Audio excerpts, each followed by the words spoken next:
වාහනයකට battery එකක් හයි කරද්දී සහ වාහනේ බැටරි එකක් ගලවද්දී ඔය කියන මේ බැටරි ටර්මිනල්ස් ගලවන පිළිවෙලක් තියෙනවා. අන්න ඒ පිළිවෙල මොකක්ද කියන එක ගොඩ දෙනෙකුට ප්‍රශ්නයක් තියෙනවා. හරි. අපි දැන් මේ වගේ මොනවා හරි ස්පැනර් එකක් පාවිච්චි කරලානේ මේකේ ටර්මිනල් ගලවන්න යන්නේ. දැන් මෙන්න මෙහෙම බලන්න. දැන් මේකේ බැටරි එකේ බොඩි ග්‍රවුන්ඩ් එක හැම වෙලාවෙම මතක තියාගන්න මේ චැසි එකට මේ බොඩි එකේ හැමතැනටම මේ බොඩි ග්‍රවුන්ඩ් එක ගිහිල්ලා තියෙනවා.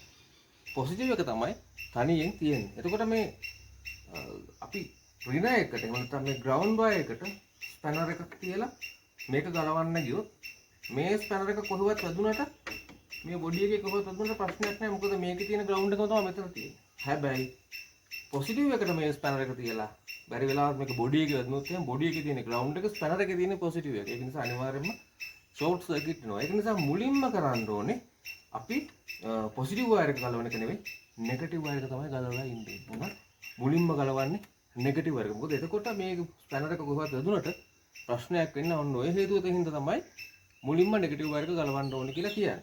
හරි. ඊට පස්සේ නෙගටිව් ගලවලා තමයි පොසිටිව් ගලවන්නේ. පොසිටිව් ගලවද්දී එතකොට බොඩි ග්‍රවුන්ඩ් එක අයින් වෙලා තියෙන නිසා මේකේ වැදුනට ප්‍රශ්නයක් නැහැ. හැබැයි ඕකෙම අනිත් පැත්ත තමයි බැටරි එක අලුතෙන් සවි කරන්න යනකොට.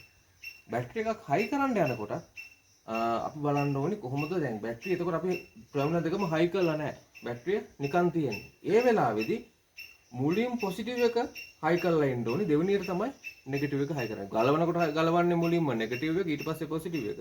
හැබැයි හයි කරනකොට පොසිටිව් එක හයි කරලා තමයි නෙගටිව් එක හයි කරන්නේ. මොකද නෙගටිව් එක හයි කරලා පොසිටිව් එක හයි කරන්න ගියොත් අර ඉස්සෙල්ලා ප්‍රශ්නෙම ආපහු වෙනවා. මේක වැදුනොත් ෂෝට් වෙන්න පුළුවන්. අන්න ඒ හින්දා ඒ කාරණා ටික අනිවාර්යෙන් මතක තියාගන්න. බැටරි එකක් වාහනයකට සවි කරද්දී සහ ගලවද්දී අනතුරු වෙන්න තියෙන chance එක ගොඩාක් අඩු කරගන්න පුළුවන්. Thank you.